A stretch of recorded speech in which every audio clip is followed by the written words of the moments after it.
Well, it depends whether the war is a war for limited or unlimited objectives, because you can play that game with the Russo-Japanese War. Japan, all the data you talk about Japan, it's a fraction of Russia, and Russia gets trounced in the Russo-Japanese War. So there's something up what's going on, whereas Japan's having a very limited objective, and Russia has other problems at home and is willing to bail. That's one thing.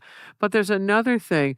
If Germany had simply never bought a surface fleet, if they'd been sensible. Surface fleet, yeah, it's great Britain's got one, but it can always deploy that thing. Germany will never deploy its surface fleet. It'll get it sunk, which is what happened in the Norwegian campaign. At least from the German point of view, they got Norway out of it.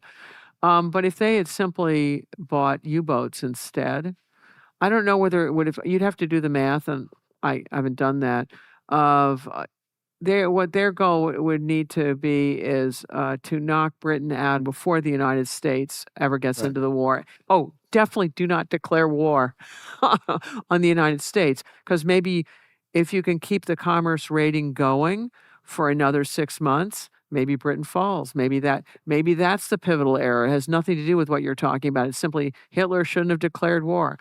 I don't know, but there are many factors that go into these things, and that's why it's a reason why you should listen to people who disagree with you, that they may see some of these other factors, right?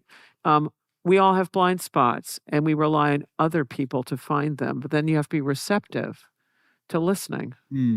When Germany and the Soviet Union split up Poland, there's this just 2,000-kilometer border from the Baltics to the Black Sea that they've signed themselves up for sharing with the other largest army that has ever been assembled. Mm-hmm. Did the Soviet Union think that Oh. in the long run that this was a sustainable proposition, or did they just think that we could wait Hitler out, or in the long run, we'd be in a better position to wage war against him? Like, did people think that this was a sustainable arrangement? Oh, well, I don't think Hitler was about sustaining any arrangement. He was about taking over Lebensraum in Right. Slavic lands, Russia. But flip it the other way, which is what the Soviet Union is thinking, is it'll be great when the Germans go after the British. What's not to like about that one? And then they will, it's the pounce and absorb, is that they will so weaken each other that will open opportunities for Russia. So that would be the plan. And then he's looking at it, and I don't know the details of what his timeline is on whether he thinks it's just a delaying act. I have not gone into the archives to read what Stalin was up to in great detail. But I think it's basically that one is thinking that the British and the Germans can go at it. Also, the Russians had tried to be working out some deal with the British prior to all of this. And the British are, because the communists have been trying to destabilize them ever since the Bolshevik Revolution, and they didn't get just how lethal the fascists were in Germany, that they weren't just run-of-the-mill authoritarians. They had this whole genocide component that went with them. And so the British are thinking, well, the real threat are the communists in Russia. And they're right, long term, they are the real threat, but in the more medium term, it's the Germans are. And so it takes blitzkrieg for the British to go, uh-oh. And then they're willing to team up with Russians. And Russia's willing to team up with them, right? When German invasion transforms what had been primary enemies, he takes that role, being primary enemies for both Britain and Russia. Then you're going to glue another alliance. So that's the trick in our own day. You do not want to do things that the United States is the primary enemy of those two, of Xi Jinping and Putin. Currently, we're not, right? It's Taiwan or India or Vietnam, whatever Xi Jinping's going to steal currently. That's his primary problem, and it's definitely Ukraine for Putin. And you want to keep that all divided up to the extent that you're able to do that, right? A lot of things aren't feasible. These are high stakes things. But do not want to, this is where being really just not thinking about your foreign policy takes a lot of experts and a lot of people to game out what is your best course of action. What is your least bad option? That's usually what foreign policy is. It's not what the great option is. There are none of those. It's what the least bad one is. And it takes a lot of thought, and gutting the State Department will not get you there.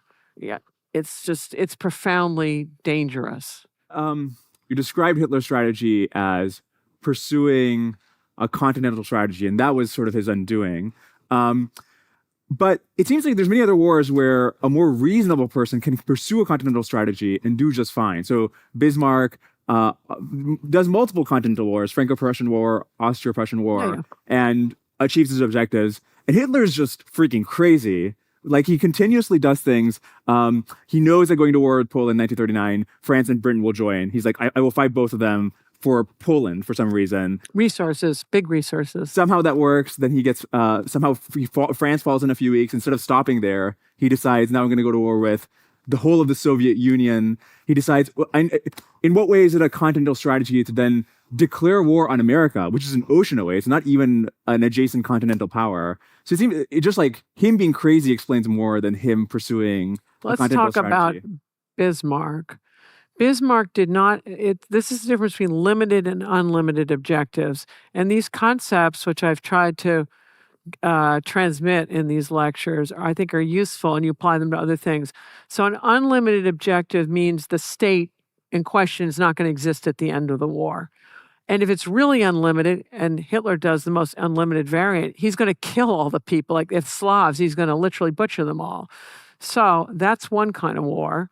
A limited war means you want maybe a hunk of territory, something less, the opposing government's going to live. So Bismarck runs 3 wars. One is the Danish War, then there's the Austro-Prussian War, and then there's a Franco-Prussian War. In the Danish War, it's about a couple of provinces in the far south of Denmark that Bismarck covets, because he wants to unify for the first time all these Germanic states. And he trounces Denmark in that war. Does he go for regime change in Copenhagen? No way. He just says, cede this place that you shouldn't have had anyway because it's got a bunch of Germans in it. And so if you think about, this is another concept, value of the object. How much is victory worth to you versus the other guy? For Denmark, of just making Bismarck go away and this little state, the value of the object's lower to them because they aren't thinking in terms of creating a greater Germany, which Bismarck is. So you have 2 things going on. You're giving the Danes, given how much the Prussians trounced them, a generous peace. You're saying just get rid of this Germanic part that you don't really much care about. So he gets away with that one. Then in the war against Austria, he just slams them. He's got this railway system that allows them to deploy where the Austrians can't. And there are all these little Germanic states watching all this going on, and they're starting to confederate sort of with Prussia because they're scared of all of this. And so instead of doing regime change in Vienna, it's just saying, hey, let's cede a few more of these things to Germany. And it was a big empire where you have pieces, you own pieces, you lose pieces, you lose pieces, you own pieces. So for the Austrians, the value of the object, again, is much lower. Given how they were slammed in the war, it seems to be a generous peace. And then when he gets into the Franco-Prussian War, all these little Germanic states are joining with Prussia, and that's going to create unified Germany. And then he takes a bite too far when he takes Alsace-Lorraine, which the French are totally upset about, and they never give up on that one. But all of these objectives are limited objectives. He's not overthrowing the Danish government, the Austrian government, or the French government. And the value for Prussians of unifying the Germanic states is far greater than the places that are losing these itty-bitty places. Also, they don't get the big picture. They don't see it till it's done, that whoops. By doing all of this, Prussia has transformed itself from the weakest of the 5 great powers of Europe to second only to Britain. And that's ex post facto, and it's a real reason why you don't want royalty running stuff. You want people who get their jobs based on merit rather than who their dad was. Because it's in the world that Bismarck's dealing with is kings who are just clueless what they're up to. I interviewed last year Daniel Jorgen, who wrote this big history of oil, and he has like 300 pages in his book about World War II. And specifically that his claim is Barbarossa was motivated by Hitler's desire to get the oil fields back. Yeah, he needed it because he had this big petroleum deficit zone. Right. And so when you say it's stupid to invade Russia, probably it's once you've done this number, you have to go into Russia because you've got to take those oil fields. Then you can go, buddy, don't go for Moscow. Forget those people. Just go straight for the oil fields. Take that only. That would be more of the blunder. Is there any world in which Hitler would have surrendered by 1943 when it was clear that the war was going to go the other way? Dictators don't. They just double down. This is the beauty of elections. I get it. It's a mess with a party system and with all the crazy politics that come and go with it. But elections are a moment to reassess when the party in power sufficiently screws things up where people finally go, ooh, this is a mess.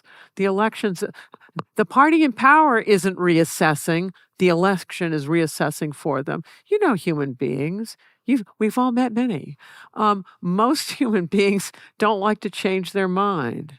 I think it's a terrible mistake. And that's why I like the argument, as you know, counter-argument structure to try to take some of the sting out of changing our minds. Because doubling down on bad decisions, it's a mistake, but we human beings do it. And then if you have a dictator, you're guaranteed. Putin is not going to back down in Ukraine. He's going to be going after it from now until doomsday. And then if he wins there, he's going to then go after the Baltic states. It's not going to end. So sadly, the enemy gets a vote, and you may go, well, these are idiot decisions. Yeah, but they're very dangerous ones, so you have to do things to counter them. I mean, in World War I, you do have a lot of powers which have at least some amount of franchise. And in that war, I think people should have it would have been much better to lose the war in 1914 or 15 than to continue waging it until 1917. But no, even Britain doesn't back down, or France doesn't back down. Well, the problem in that war, this is another thing that I think is really helpful to do, is to the best of your abilities, write down primary adversary, secondary adversary, tertiary adversary. So take all the powers in World War I and both sides and do their primary enemy, secondary, third, and you find out it is a mess. Nothing aligns. So that if you try to get out of that war, somebody's not going to like it because that's their primary objective. And there's a lot of bad overlaps and who's going to get whatever parts of the Balkans they think at the end of this war. And so in a way, you have World War I. You really have to sit down and look at it. I mean, if I were doing a lecture on that, I have a whole other slides that would show you this, where they're fighting parallel wars. And it's really not a good idea to either have royalty running the show or World War I is the war where militaries on all sides are running the show and civilians are doing the back seat saying, well, I don't really understand military operations. We're going to let you boys do it. Disaster. That war sets communism and fascism. It puts them on steroids. And you can argue we've been dealing with that mismanagement in one way or another ever since. Because for most of my life, I thought we had put fascism back in its box, and so we were down to dealing with communism. But now it seems that this very authoritarian vision, which seems to rhyme with fascism, and then you can get in a big argument, what precisely is fascism, and you try to define it. But it seems like we've come full circle in the collective West, and it's toxic in a way, dealing with all of this. So World War I is the absolutely mismanaged war, and then the people who lived through that set up these institutions that have held the peace until the present day, when irresponsible leaders across the globe are not cautious enough. And here we are. And then there's a price to pay if you have a bunch of reckless drivers on the road trying to play chicken with each other. How this will all end, and I don't know the answer. So anyway, that's my reason for doing lectures on strategies. I'm going to give you concepts, some data to think about, because you're going to have to form your own opinions and your own conclusions, but try to make it evidence-based and think about things. I recommend reading things more deeply. Don't take what any one person has to say. Come to your own terms. That's the reason for doing all this. We're living in really portentous times where people may make decisions where there's no going back. I mean, if we blow our alliance system, we're going to be dealing with China alone. That won't go well, particularly if we think we're going to corner them in some way, going to go corner a great power like China and think that'll go well for us. It won't. The reason I brought up earlier the primacy of industrial output and population size in determining who wins a war It's is important. at the end, you sort of made the comparison that Russia and China today are in a similar position as the Axis was preceding World War II, or at least the disadvantages that they had. No, I just tried. Maybe I wasn't clear. I was just saying, okay, we saw how it all worked in World War II of people blockading or not blockading or doing peripheral operations or not. So if you occupy Russia's position or China's position, it's not about who's going to win or who's going to lose. It's going, well, both of them are much more vulnerable to blockade, period. Right. Yeah. Then it depends. Well, do you think that was more central than the fact that during World War II, the Allies just had 3 to 5 times the combined output of the Axis? And so today, if you looked at the manufacturing output of China versus the United States, the shipbuilding capacity of China versus the United States, even if you looked at the international trade of China, like China has more international trade with the world than the United States does. Then you ask, who is in a more similar position to the United States during World War II? Is it China or America? More concepts. So I did limited, unlimited objectives, and I did value of the object, how much winning is worth to you. Another one is what is win? So if you're talking about the United States invading China, insane. Who would ever do that, right? If you're thinking of whatever conflict you're imagining, if you're thinking about, I don't know, is when China, I mean, tell me what this war is, who's going for what, and what's when going to look like, and then we can talk about what feasible is. I mean, the most likely thing would be a war over Taiwan. Okay, so And your idea, the value of the object is clearly higher to China there. if you look at Taiwan, okay, maybe China can take it.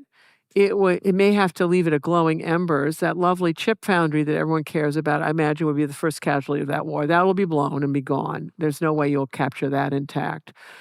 And then everybody else is going to be terrified of this, and they're going to do it's not blockade in our day. It's rather sanctions of saying, okay, if you're not going to play nice, we're not going to trade with you. You're going to have a massive timeout from the global order. And China is very trade reliant.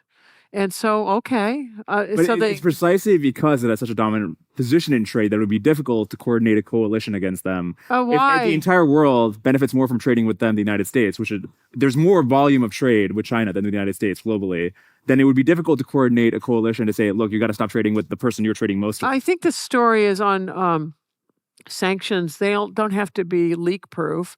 All you're doing is if you can knock off 1 or 2 percentages points of Chinese growth just because some people are sanctioning like war material, that would be a very likely thing. That after Taiwan, maybe you're trading with China, but you're not doing certain categories of war material with them.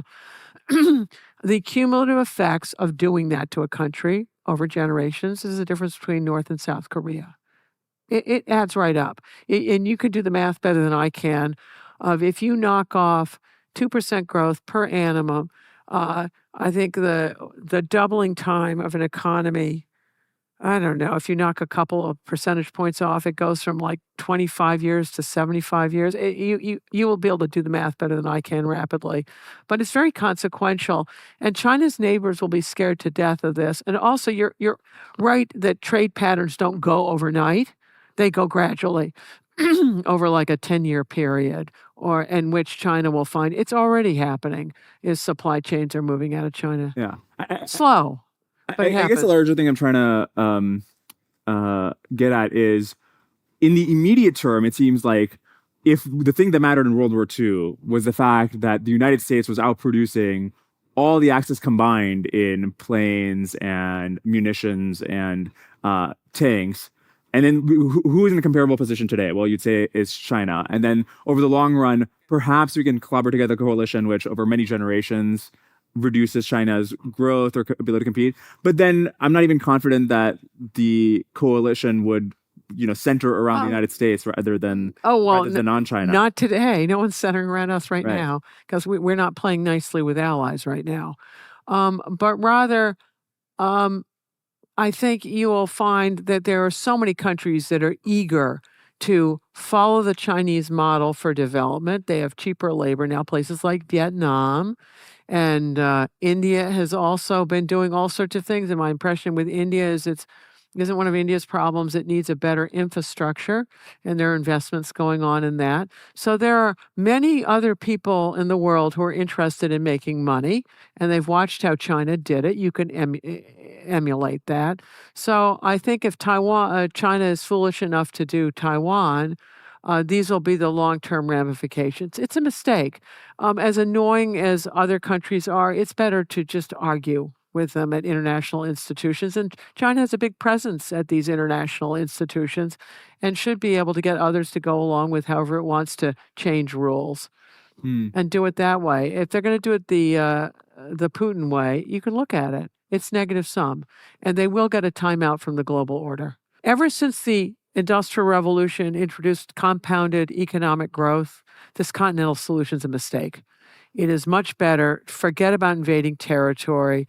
Allow the free traffic of people, trade, goods, ideas, and then we'll all grow together. On the general framework of how should continental powers act and how should maritime powers act, I wonder if it's worth even designating the optimal strategy based on your geography versus, to the extent that you think positive sum trade is better than invading and doing bloody wars. That's true regardless of whether we have a maritime or a continental. Right. The continental maritime, I've just discussed geography because it's something I think most people don't think about.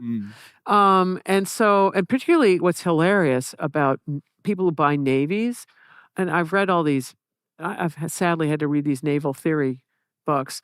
They never look at the geography. I mean, they occasionally do, but it's sort of, I'm going to get a big navy. Well, it depends where you live. So I've just finished and edited books about fleets and being. Just like, if you have a fleet, what does that foreclose for whoever's around you? What does it open for you?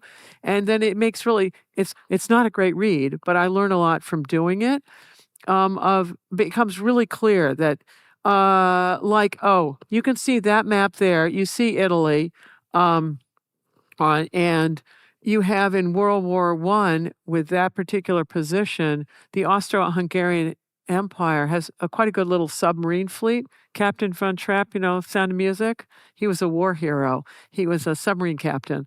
And just by having that submarine fleet in there, it forced Britain to convoy the whole Mediterranean. Doesn't mean Austro-Hungary wins the war, but a very simple investment prevents anyone from invading over its oceans, which is important, and it makes British do very expensive convoy duty because Captain von Trapp is quite good at sinking naval ships of the British.